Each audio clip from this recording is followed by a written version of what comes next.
Di mo naman ma-eradicate yung mga gamers. You just drive them to the illegal. Naniniwala ba kayo na kung sino yung mayaman, siya yung simpleng manamit at yung nagpapanggap na mayaman, yun lang pogi-pogi? Normally. Kaya pala nagmamaong na rin po ako ngayon. Ikaw hindi ka pa nagme-medyas.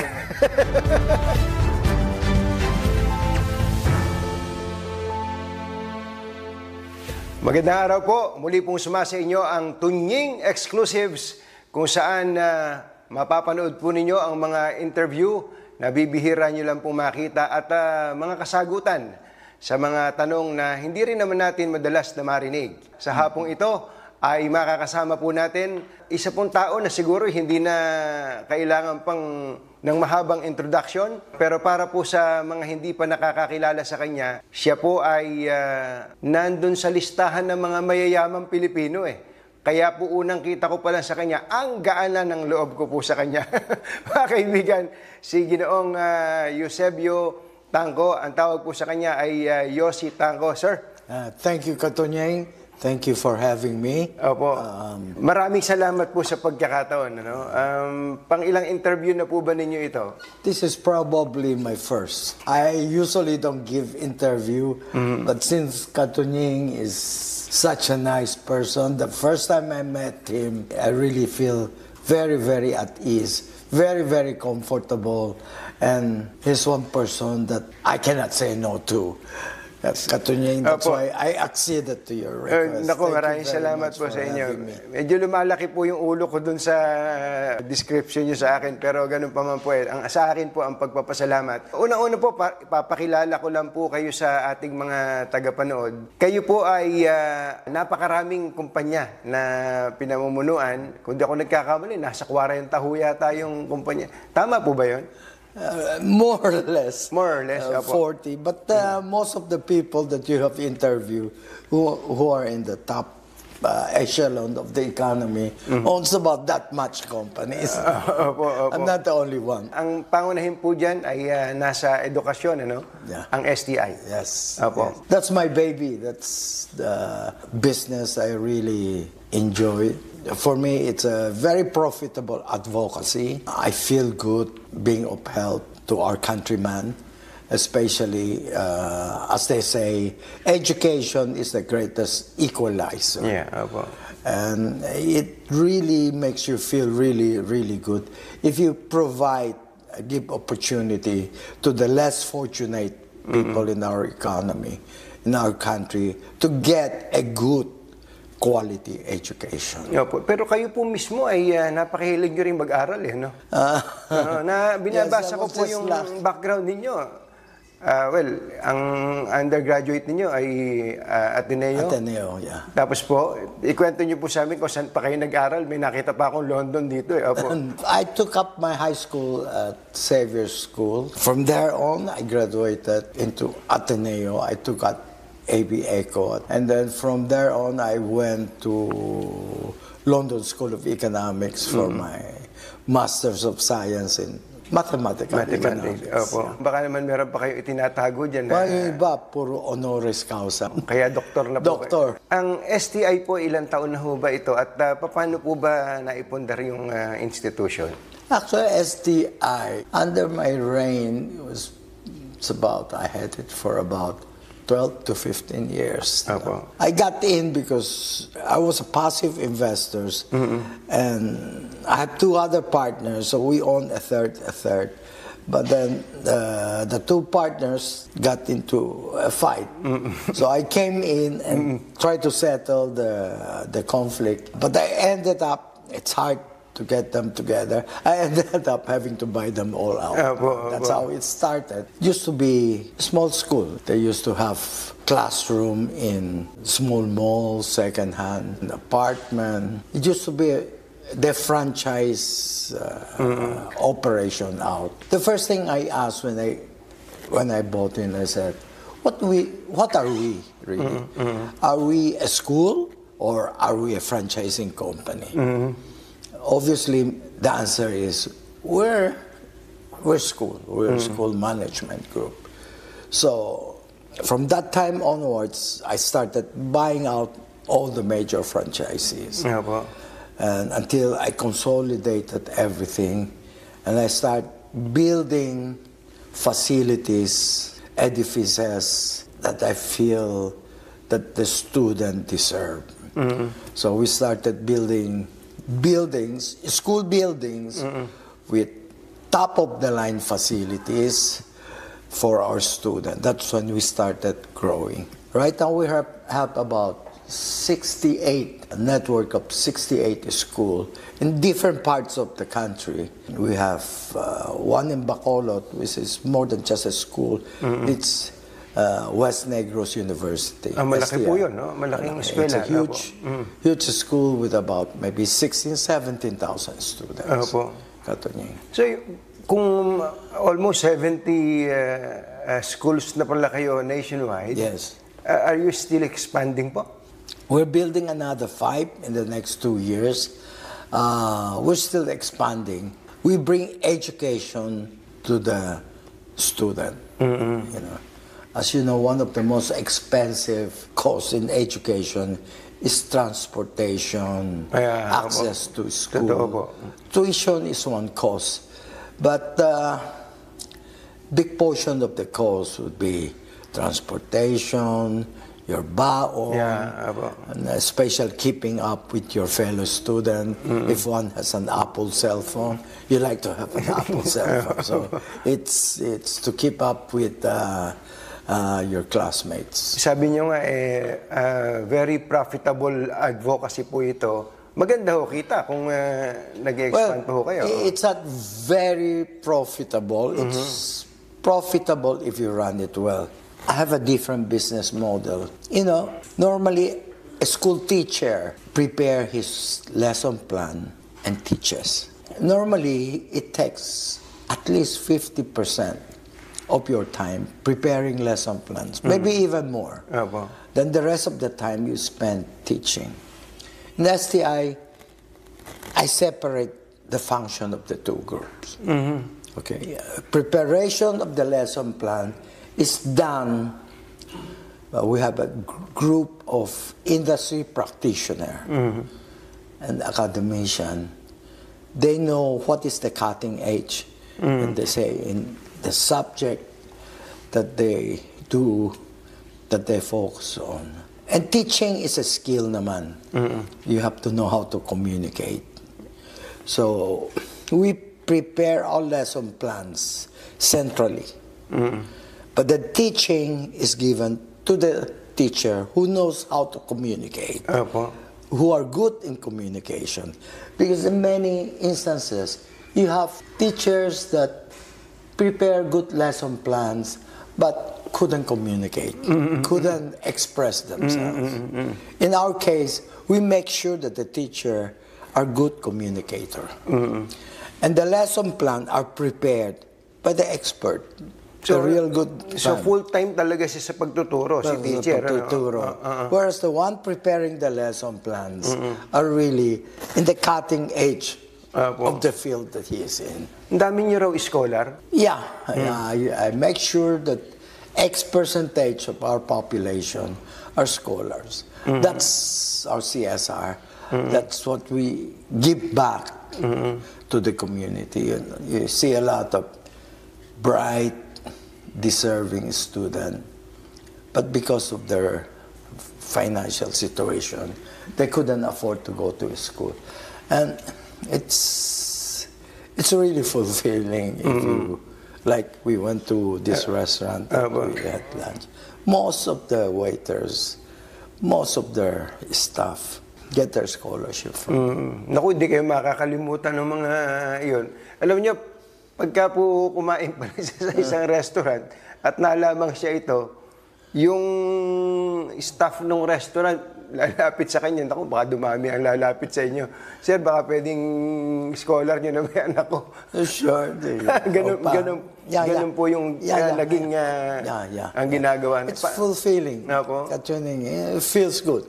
Ang laking farm nito, kumbaga, no? Ang laking farm ninyo ng talents. Kasi STI, as an educational institution, tapos meron kayong ibang mga negosyo. Siguro, madali sa inyong kumuha ng empleyado from graduates of STI na rin mismo, no? From your, sa ibang kumpanya niyo. I make sure, I think we make sure that after 6 months from their graduation, they get to land a job. We have to make sure that our student, our graduates, are not like the graduate of the top-end school. The top-end school, after graduation, sasabihin ng magulang, salamat, nag-graduate ka. So, you can take a 6 months vacation in Europe for graduating. In the case of our student, the minute they graduate, their parents expect them to find a job and to help them with their other siblings. Yan po ang sitwasyon to send the other sibling to school. So, ibang segment of the society. And I serve the mid-end, not really the class CD, but the lower middle class of our society. It's a very, very fulfilling Totoo po. Baka meron bang mga eskwelahan o parang yung branch ng STI na nalulugi? I don't think so. I don't think so. If ever we step in, we have a school monitoring team that will step in and look at what's wrong or where did it go wrong. Most of it, all of it makes money. Yeah. So out of the 68, ilan po ang company-owned doon? Out of 68, I think more than 50%, about 60-70% should be company-owned. Yung iba po ay... Because pero open pa ho ba yan sa franchising?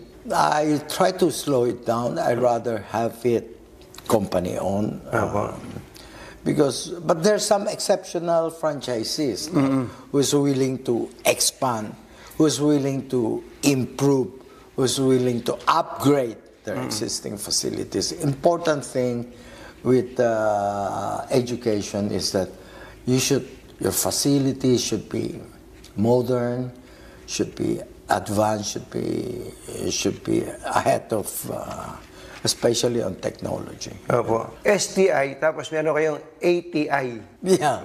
Malapit-lapit kayo sa ganong acronym, ano? STI, tapos yung Asian Terminals Incorporated. Yun naman ay port operation. Hindi po ba sinadya yun? Hindi ko sinadya. Okay, ba't naman napagpad kayo sa port operations po? I started out in textile cartooning. Opo. During the 60s and the 70s, the government was encouraging, with DPP, was encouraging entrepreneur to get into textile. Textile, the reason is textile is labor intensive. So the government feels that get into textile, you provide more employment. Job generating. Job generation is the key. But in reality, do we have any competitive advantage by being in textile? The answer is no. Bakit po? The reason is, what are the raw materials of textiles? Cotton. Do we have a large cotton plantation? No, don't have. Polyester, nylon, these are oil-based byproducts. Do we have an oil? Do we produce oil? No. We have to import all our raw materials.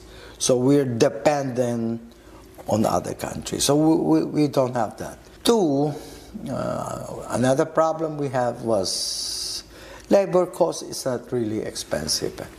But our power cost is ridiculous. Mataas. We have a lot of stranded costs. So compared with our neighbor, like China, Vietnam, Sri Lanka, we're not really at a competitive advantage. So, and then with the smuggling, with the buying habit of our consumer that prefer imported materials, the industry died naturally. So at that time I was thinking, what can the Philippines be?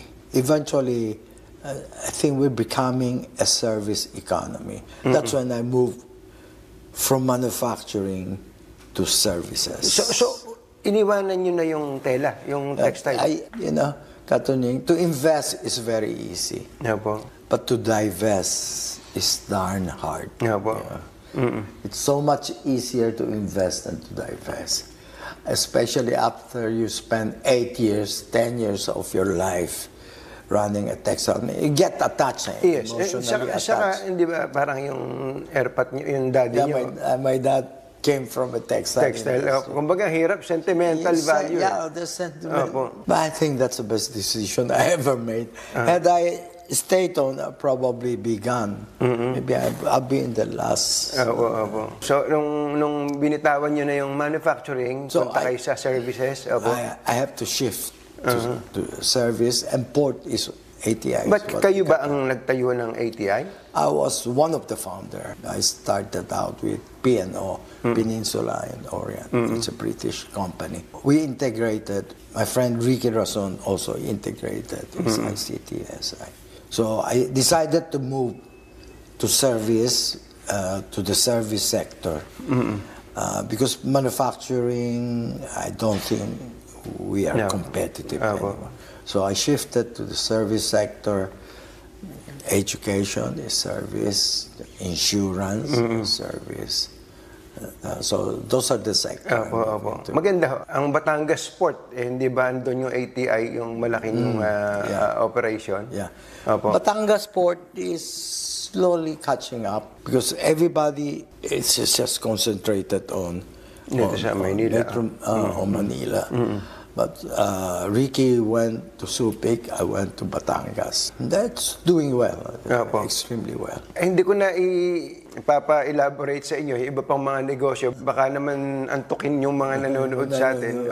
Pero bigla ho kayong natanyag ng husto dito po sa entertainment dito sa DigiPlus, na very popular and controversial sa panahon na to. Bakit ho ba kayo napunta naman sa gaming? If you look at it, STI, we really produce a lot of IT graduates. It started that I need a home for them. You need a home where your student can go. So I found it as an opportunity.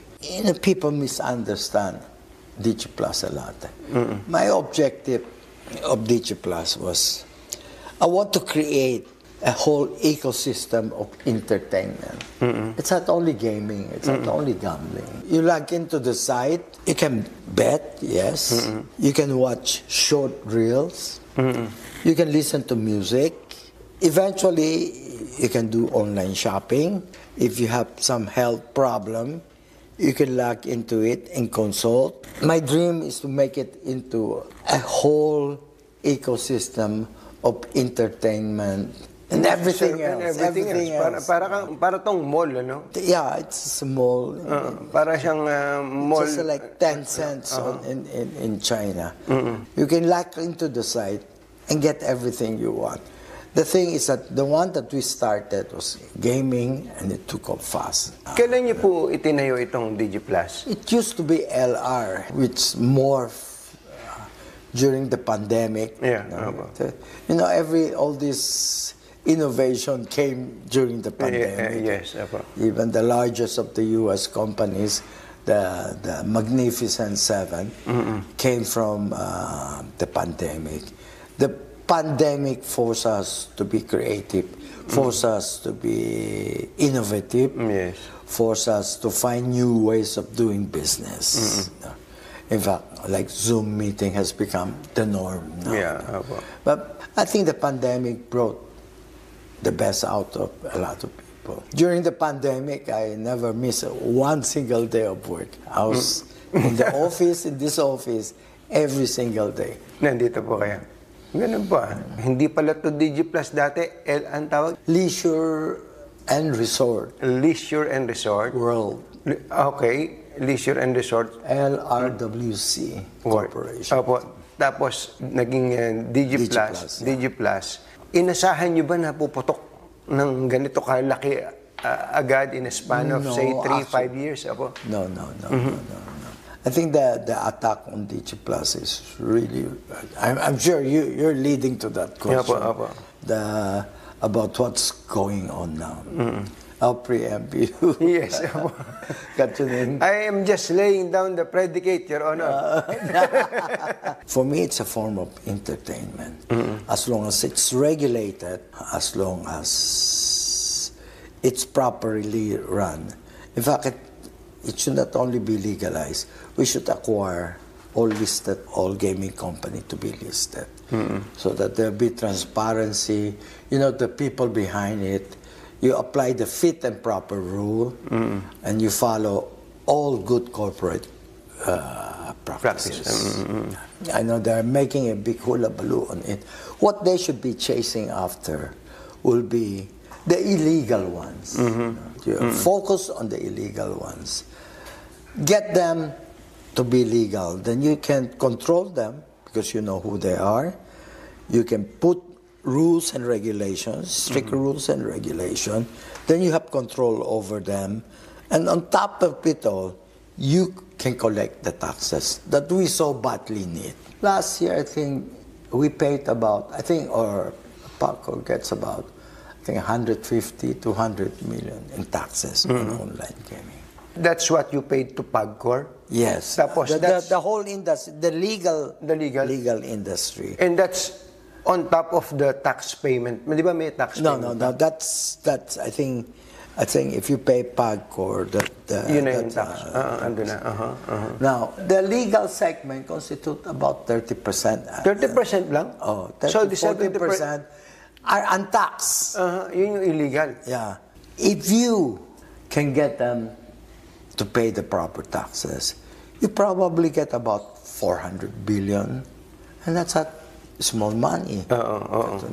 You just have to have a massive crackdown. I think that's the dream of PAGCOR, of Chairman Altenco, to get as much, to bring as much of the illegal gaming sector into to legalize them. Yung pong sitwasyon ngayon, sabi niyo 30 to 40% lang ang legal. Gaano kalaki po ang market share ng DigiPlus sa legal segment ng gaming na to? We have about maybe near 50. So talagang kayo ang biggest player po pala dito? Yeah, but we're the only listed one. Okay, puntahan po natin yung regulation. Kasi bago ko tanong yung, just for the record, so you are against, sa mungkahi o panukala, to ban it totally? I'm against banning it totally. Because prohibition has never worked. Any new invention has a social cost. For instance, AI. You can make a big issue out of AI. You can say, hey, a lot of people will lose their job because of AI. Let's ban AI. Let's close down ChatGPT. Let's delete NVIDIA. Is that the solution? No. Prohibition never works. It just creates an underground market. You just drive the legal operator to operate underground. Prohibition never works.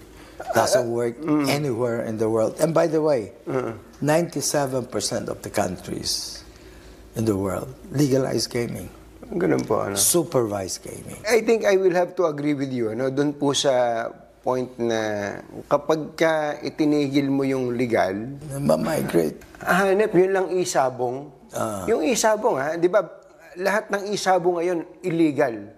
Kasi ibinawal di po ba? Ay, grabe po ngayon ang isabong.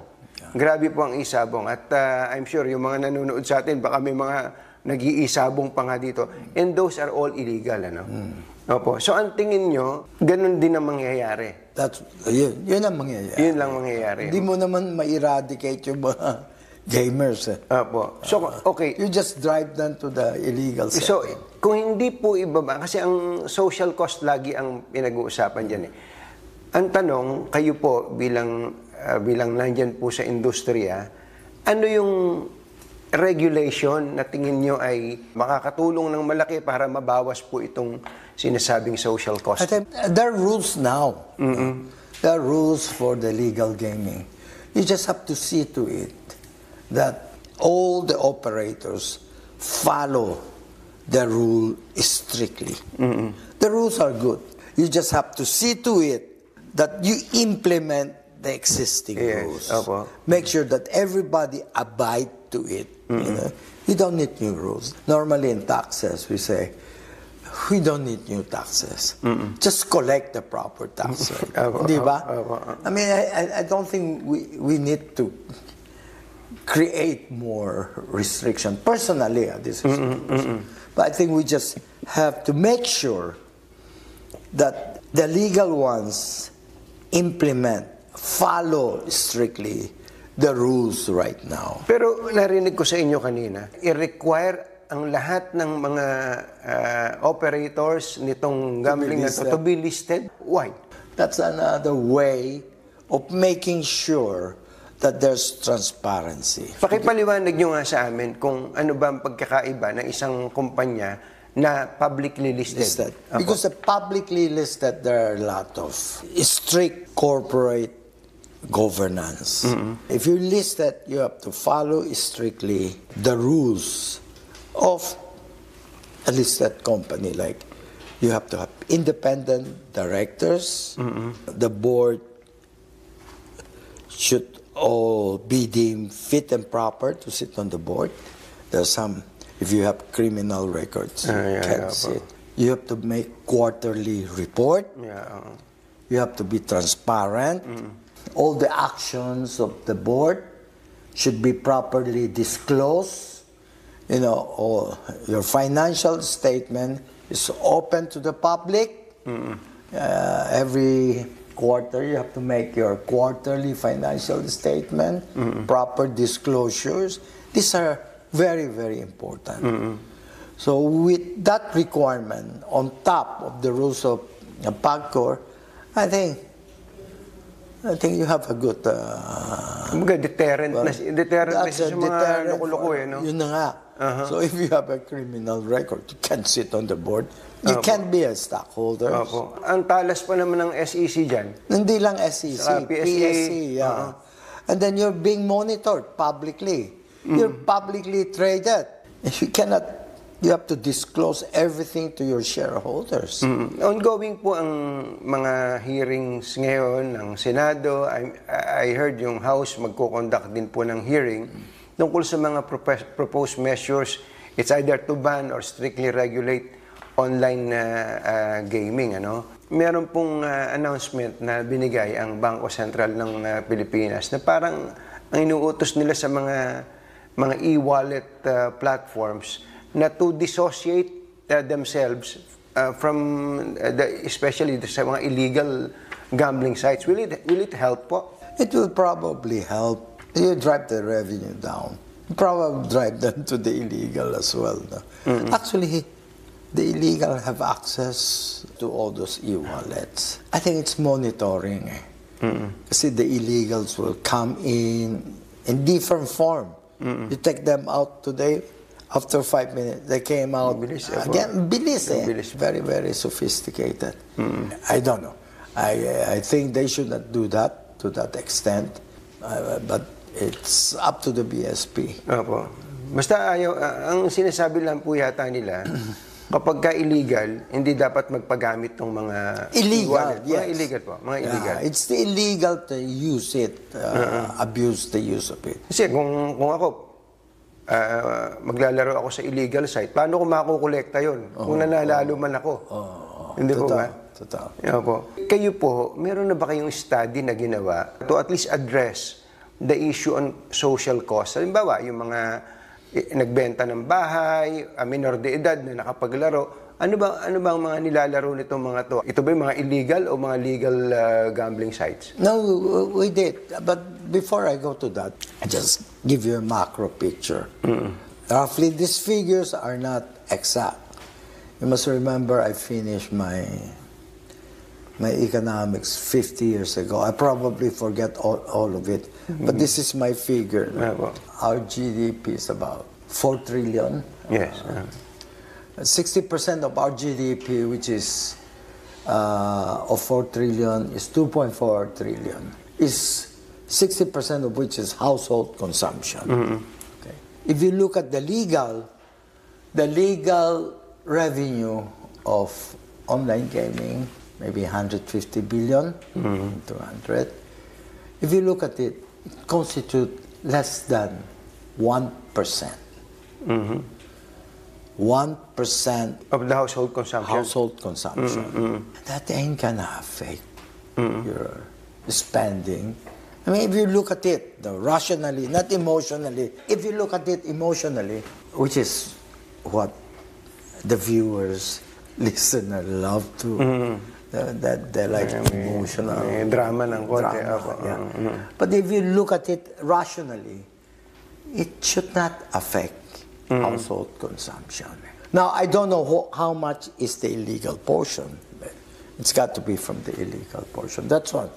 Looking at, now your question say. Do you have a research man lang, or study kung saan ba naglalaro itong mga to? Yeah, we do. We have the big data. We make sure the KYC is proper. We make sure that the players, otherwise we ban them ourselves. We set limit to, if you exceed a certain amount, we ban them ourselves. We do our own checking. Apart from regulation, another good regulation would be self-regulation. As I said, I want the site to be more than just a gaming site. So it's not just gaming. I want to get revenues or provide entertainment from somewhere else. Ang sitwasyon po ngayon, kayo po publicly listed, tapos po ay ito ang laman ng mga balita sa Senate, sa House. Ano pong epekto nito sa kumpanya? The problem with the listed company is that every time there's something, it affects the prices. What I told my employees is that don't look at the prices. It will drive you crazy. You just believe in what you are working on and just focus on that. Let's not get carried away with by the price fluctuations. How does it affect the company? We employ quite a bit of people, 3,000 or 5,000 people. A lot of them are worried about their future. What if it's banned? What will happen to our jobs? Will we lose our jobs? What happened to my 6-year-old kid who's on school? What will happen to my mother, my grandparents, who relies on me for a living? They're worried, but do we consider them? Do we consider the employees? You get 2 or 3 witnesses on the witnesses stand.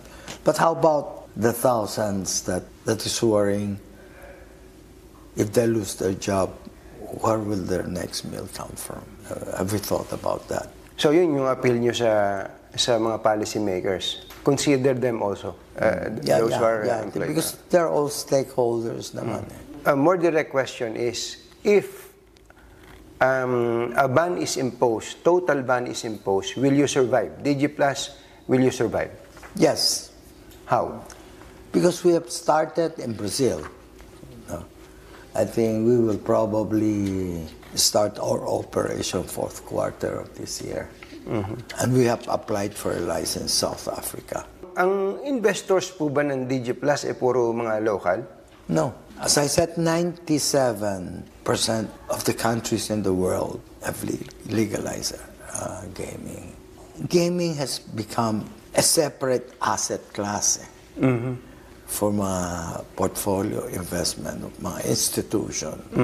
A lot of our investors are foreign investors who relies on our rules that here's DigiPlus, gaming company legal, because they follow the rules, because that's the law. That we're law-abiding gaming company. It may not be wise to be changing rules in the middle of the game. Doon po naman sa mga religious groups, mga civil society groups na who are clamoring for the total ban, ano po ang mensahe niyo po sa kanila? Kasi very specific po yung kanilang sinasabi, yung moral degradation. Gaming has been there for the longest of time. The only appeal I can make is that let's choose rational instead of emotional. You can't eradicate gaming. but you have to regulate them. Because if you don't, then you have waiting, masyao, cockfighting, the proliferate. You should just regulate them. Prohibition never work. Ang DG Plus po ngayon ay parte na kayo ng Philippine Index. Paano makakatulong ito sa current situation po? You know, if you really look at the history of it, our stock market has been rather dormant, anemic for past so many years. And DG Plus has brought in a lot, maybe call it hot money, yes, of foreign investors into the country. There are a lot of money flows into the country. Probably majority of the inflow of foreign investment are because of DG Plus. Ganun ba? You know, our foreign investors have been selling down the Philippine market. I think DG Plus is one issue that attracted a lot of foreign inflow. Kumusta po bang yun ang presyo? I don't know. Hindi nyo na tinitingnan muna. They drive you crazy. Pero ang mga investors po from all over po? All over the world. Kasi tinitingnan ko yung mga kumpanya ninyo, tapos biglang lumabas tong Forbes list of richest Filipinos. Number 22 kayo dati, naging number 18 kayo ngayon. Ano yung sinasabi nyo? Totoo ba yun? No. There's no truth in it. That's all myth. Ganun po? But it's nice to be in that list. It's easier for you to borrow money. Because the banks only lend money to people who don't need money. It's easier to negotiate. And it's an opportunity because you get the first crack on a lot of deals. They think that you have a lot of money. So everybody that has anything to sell will approach you. Ano naman ang downside? You don't know who are your true friends. Dumadami kaibigan nyo. Dumadami ang kaibigan, dumadami ang kamag-anak, everything. Boss, ako ang inaanak mo. Pinsan. Competitor nyo ba si Mr. Ricky Rason? He's into gaming and he is also into ports operation. No, Ricky is one person that I admire the most. If only I have his stamina. That guy worked darn hard. Very, very intelligent. I told him that if I grow up, I'd like to be like him. Sa Tagalog po yun. Paglaki ko, gagayahin kita. But he's a great businessman. Very, very admirable. Yeah. Pero nauna kayo sa kanya sa online gaming. Siya lang ang sumusunod sa kanya. Ang mega panalo niya, no? Yeah. But he started Bloomberry much earlier. He has an integrated casino. Who's doing extremely well. Puntahan nga po natin yung work ethics po ninyo. No? Napansin ko po kayo, ang aga nyo sa appointment. Ako, late. Gaano ka-importante sa inyo ang punctuality? I think it's very important. Although, katunyang, many times I'm late also. Ganun po ba? So happened today was different. So tingin niyo ang punctuality is very important. Yeah, you're punctual. Today was really not your fault. Sa mga paano pong management style po ninyo? I guess the best management is to set the example. You know, respect is not imposed.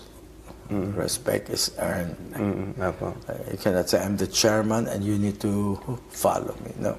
You set example. And if you have a good team of executive, you don't have to tell them. They'll just look at you and say, I suppose it's that hard.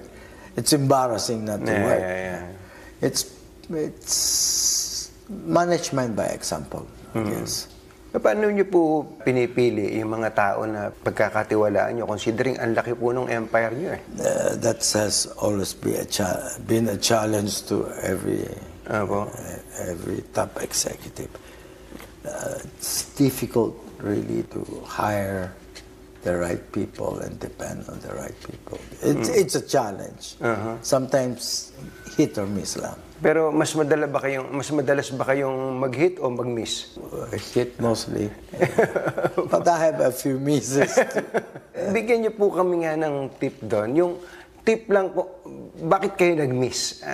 Ano yung hindi nyo nakita? Kasi katulad po namin, siguro nag-a-aspire din kami na lumaki, kagaya ninyo sa pagdating ng araw. Napaka-importante ng mga kasama mong tao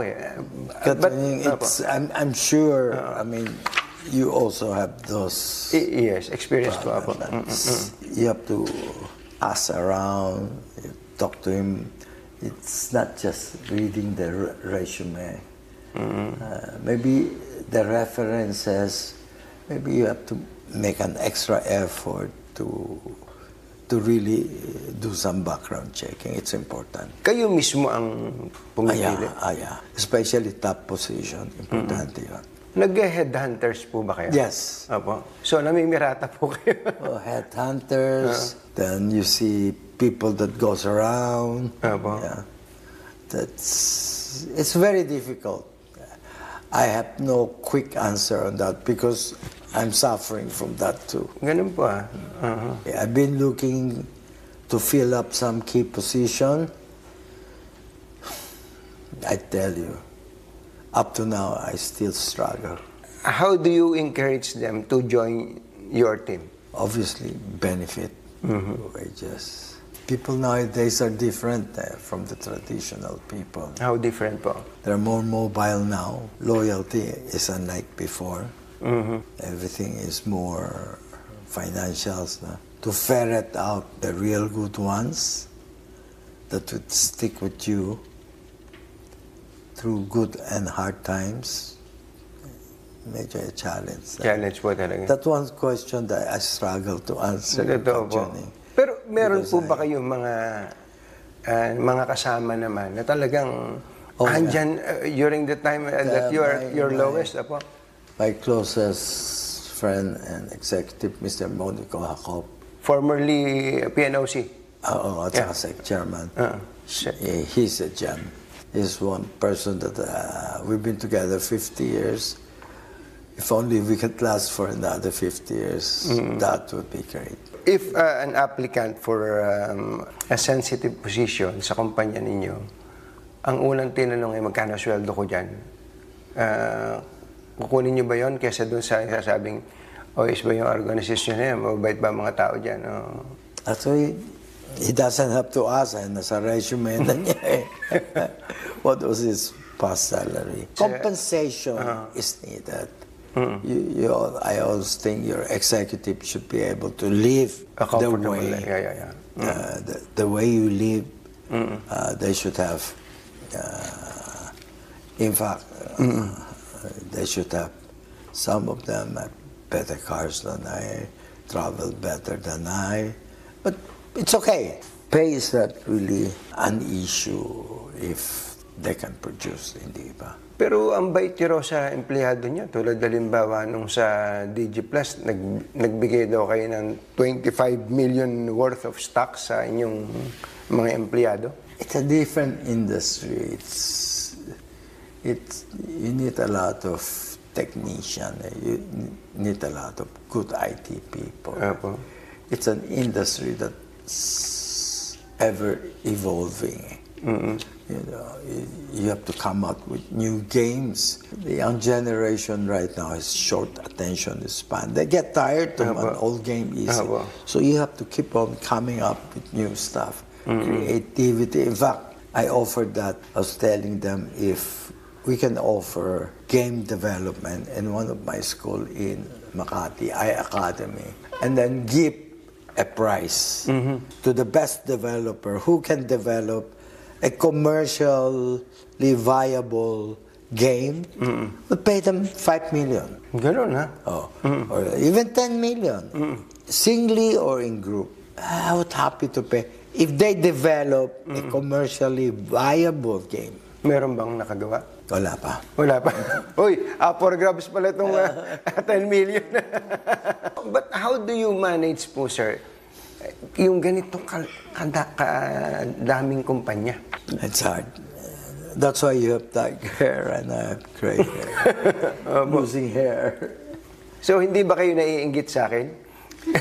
Naiinggit. No, you're different. Hindi ba kayo nagsisisi na ganito kalaki yung kumpanya ninyo? No naman. Sa exercise po, kumusta po ang... I try to do regular exercise. Po. Ano po yung regular, yung pangkaraniwang araw po ninyo? How early do you get up po and then... 8 in the morning. Sabi nyo nga, yung tatay nyo nasa textile industry for the longest time. Ano po yung pinaka-importanting lesson na natutunan nyo po sa dad nyo? Patient. You have to think rationally. You have to look at the bigger picture. Problem with a lot of us is that we don't see beyond our nose. We have to look at the bigger picture. A lot of us sort of focus on the small things. And miss out on the bigger things. That's very important. You try to look at the broader picture. Yun po, dala-dala nyo lagi yun. Think. Always think before you react. Don't do knee-jerk reaction. Marami po kami na gano'n ang nagkakamali kami sa gano'n eh. Emotional. Emotional.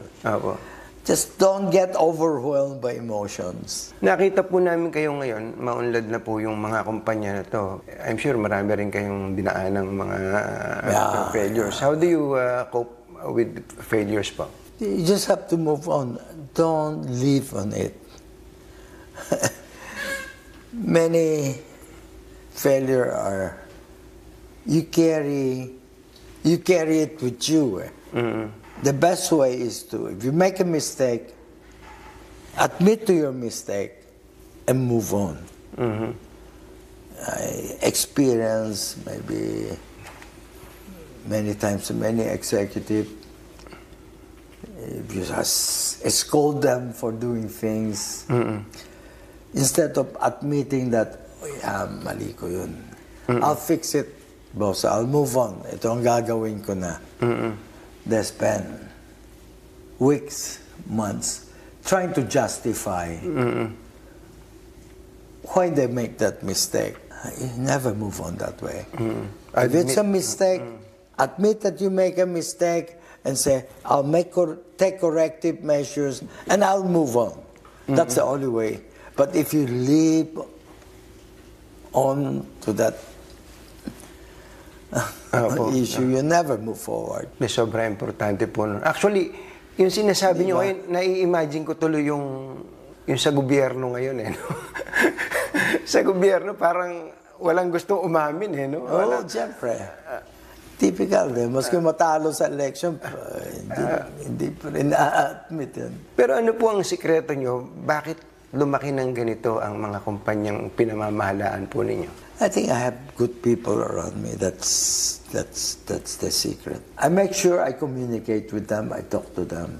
Many problems arise because of failure of communication. But if you find a little time every day over a cup of coffee, I think you can solve it. Ginagawa niyo talaga yan, ha? Yeah. That's very, very important. Communication. Even you, with your staff, communication is very important. Pero kayo po ba nakikipag-usap pa hanggang dun sa baba? Yeah. That's so important. So hindi kayo umasa sa mga report lang ng mga executive ninyo? No. There are a lot of executives that instead of manage down, they manage the top. If you encounter those things, you're in trouble.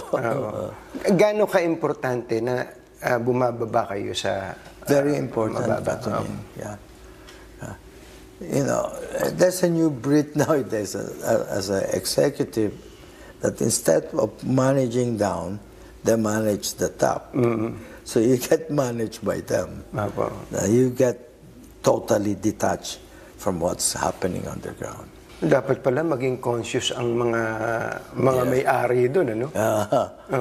They manage you well. Meron po kayong ina-idolize na negosyante o kaya kahit na hindi nila leader sa buhay po ninyo? One is my dad, I think all my colleagues in the top 20, top 50 in the Philippines are my idol too. Ganun po. Yeah. Hindi kayo nahihiyang sabihin yan. No, I'm not embarrassed. Kasi they're all good. Meron po kayong paboritong libro? Baka may kayo binabasa ng libro dyan na pwede nyo i-share sa amin, hahanapin din namin to be successful like you. I have many books. I'll send to you privately. Wala bang for public consumption? No, economics book. Opo. Okay. John Maynard Keynes. Money, Economy and Employment yata. Money, Economy and Employment. Nagamit nyo talaga yan, ha? I read it every page. Sa lahat ng kumpanya nyo, na i-apply nyo po yung natututunan nyo dyan? No naman. It's reading the macroeconomy. Macroeconomy. We're all part of a macroeconomy. Yes. Opo. Wherever the macro goes, we got drug alone. Pagka po ba nagkakasama-sama kayo ng mga, sabi niyo mga nasa top 20 na yan, bumabangka ba kayo? Kaya ako tinanong to, si RSA, ang hiling niyang bumangka no? No, I don't. With those people, I'm usually quiet. Ganun po, bakit po? I want to learn from them. I want to listen from them. So kahit na ganyan na estado nyo, gusto nyo pa rin natututo? The most dangerous thing is that you claim to know everything. Nobody has monopoly of knowledge. Hindi ko pala na-touch yung insurance company po nyo. Ito pong Philippine First Insurance. Kumusta po ngayon? Apo? Magandang negosyo po ba yan? Apo? It's non-life, challenging because competition is very stiff. And as we move out from a manufacturing country into a service economy, there are less insurable interests. So it's a very challenging business. As we get into a service economy, HMO, like we have an HMO, is doing extremely well because that's one product that a lot of people want to buy. Life insurance is okay. Non-life is okay. We have one pre-need, which, hindi ba what happened to CAP? It's still struggling to get over the image of pre-need, but it's doing not bad, not exceptionally well. But in general, at the end of the day, I think we just need a strong management. That's where I'm encountering difficulty to find the right people, to run. Pero yung mga nandyan na, anong mga trainings po do you require them to undergo training po? I think training is one area that I need to pay special focus on. Your question, is very, very relevant in that situation. Kasi ang hirap mahirap kumuha from the outside kung meron ka namang mga loyalist sa baba na middle managers. Two things are loyalties. One is innovation, one is creativity, one is dami. At insurance is not, there are very few good insurance people kasi insurance is not a glamorous job. Glamorous job are investment bankers, alam mo yung you see them in coat and tie, you see them drinking expensive wine, with the cigars. Yung insurance, bebenta. Salesman. Salesman. It's very, very, very few qualified executive. May mga maling desisyon na ba kayo in the past na naka-apekto sa kumpanya? Not affecting the company, not affecting the fate of the company, no. But affecting the company in a small way, a lot. Succession planning, meron kayong dalawang anak. Sila ba ang magmamana o payag kayong sa iba na ipamana kahit di nyo kadugo? Basta competent. There are many models there. I'm still studying it. And the US would be a different model. Asia would be a different model. Pero up to now, wala pa ho kayong nabubuo? I have some ideas, but I have to concretize it yet. Pero dapat healthy kayo. Oh, yeah. Para baka kasi alam niyo na hindi tayo bumabata, ano po? Yeah. Napaka-importante po yata kasi po kaya ako tinatanong, yung kaklase ninyo na si Ray Angeles, na-interview ko dati 2 weeks ago. Ang sabi po niya, kung anak ka, hindi necessarily na ikaw yung magiging tagapagmana. Yeah, hindi ba? Normally, whoever is capable. No? Opo. If you will run it to the ground, then it's no help. Bakit tuwing makikita ko kayo, pamaong-maong lang kayo? Kasi I'm not trying to borrow money. So I said, I don't care whatever. Naniniwala ba kayo na kung sino yung mayaman, siya yung simpleng manamit at yung nagpapanggap na mayaman, yun lang papogi-pogi? Normally. Kaya pala nagmamaong na rin po ako ngayon. Ikaw hindi ka pa nagme-medyas. Baka yayaman na rin po ako. Mahilig daw po kayo sa music? Yeah, I love music. Ano pong instruments po na inyong, that you play po? I play the guitar. I used to busk. Po? Ganun pa? In London subway station. Really? Ilang taon po kayo nun? 24. Ganun po So, hinahagisan din kayo ng mga coins. They call it pennies. Ganun po Gano'ng katagal nyo ginawa? Oh, not that frequent. I play with a friend of mine. He's a pothead. His name is Tiger. Maapo. We used to sing.